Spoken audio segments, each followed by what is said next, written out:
எங்கள் அம்மா உரிச்சிட்ருக்கறது என்னன்னு பார்த்தாலே உங்களுக்கு நல்லாவே தெரியும். இது வந்து வாழைத்தண்டு தான். உடம்புக்கு வந்து ரொம்ப நல்லது. இது வந்து மெயினாக பார்த்திங்கன்னா கிட்னிக்கு வந்து ரொம்ப நல்லது. கிட்னி ஸ்டோனுக்கெலாம் வந்து ரொம்ப நல்லதுன்னு சொல்லுவாங்க. இன்றைக்கி வந்து நம்ம வீட்டில் வாழைத்தண்டு கூட்டு தான் செய்ய போகிறோம்.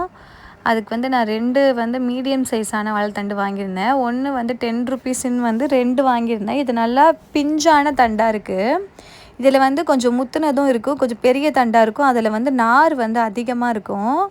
இது வந்து ரொம்ப சின்ன தண்டாக இருந்தனால நார் வந்து அந்த அளவுக்கு இல்லை. நம்ம வந்து மேலே இருக்க அந்த தோலை வந்து உரிச்சிட்டு இந்த மாதிரி ஃபஸ்ட்டு ரவுண்டாக கட் பண்ணிக்கணும்.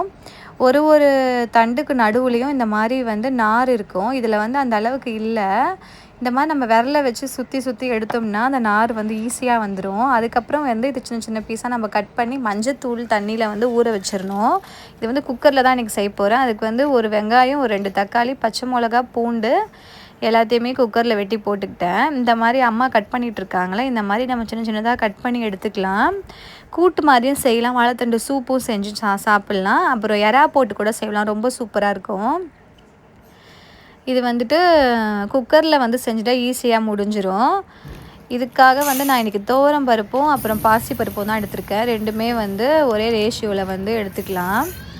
இது ஒரு முக்கால் கிளாஸ் போட்டுக்கிட்டேன். அதுவும் ஒரு 3/4 கிளாஸ் போட்டுட்டு 2 பருப்பும் சேர்த்து செய்யும் போது சூப்பராக இருக்கும்.